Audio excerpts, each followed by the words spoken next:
Kaya rin na ring may gitmetong banwa, may talaga ng bayong mamuntuking Department of Agriculture, Presidente Ferdinand Marcos Jr. Ngening Aldo, November 3, menumpaning negosyanteng Francisco Chu Laurel Jr. ang timbong Agriculture Secretary. Ilaureling Presidente na ng Frabel Fishing Corporation at metong kareng campaign donors ng Presidente Marcos Jr. anyang 2022 presidential elections. Agpangkang Marcos, panoon na bangating regular na manibala king ahensya. Maniwalay Marcos na agampanan na kanong laureling kayang katungkulan, lalo patati niyang kebalwan king agrikultura.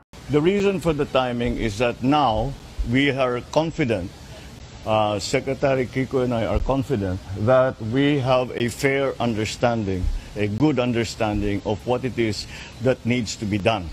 What are the problems?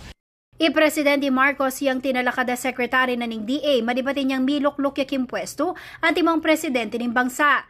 Panwala na kanu atin niyang mabayat na problema yung ahensya na yung presidente mo yung makarisolbo. Post-moral suasion of a president was necessary for us to be able to figure out, and it really was. Agriculture is a much more complicated thing than most people understand. But we have come to that point where we have a very good idea of where the problems lie, and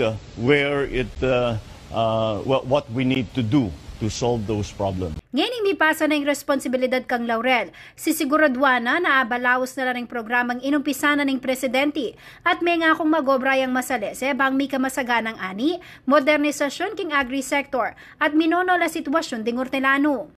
Malapit sa puso ko ang mga kapatid nating magsasaka at mangingisda dahil personal kong natunghayan ang mga hirap at pangarap nila. Asahan po ninyong laging bukas ang aking tanggapan para sa inyong lahat.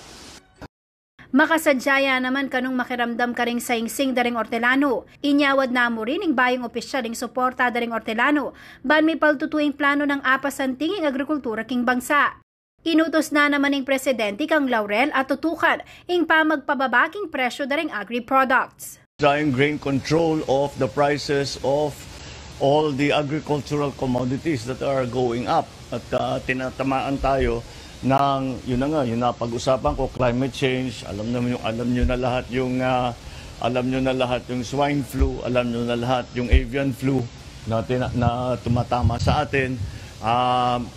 Kaya yan, ang una natin in the immediate term, hindi lang short term, kundi in the immediate term, kailangan natin makakontrol at tignan kung paano natin gagawin. At the same time, kasabay nito is the longer term, yung production at saka cost of production, mechanization, lahat ng mga bagay na yan. Ako yung kaya kayong talasuyo ay Jennifer Salenga, ating pusong makabalen.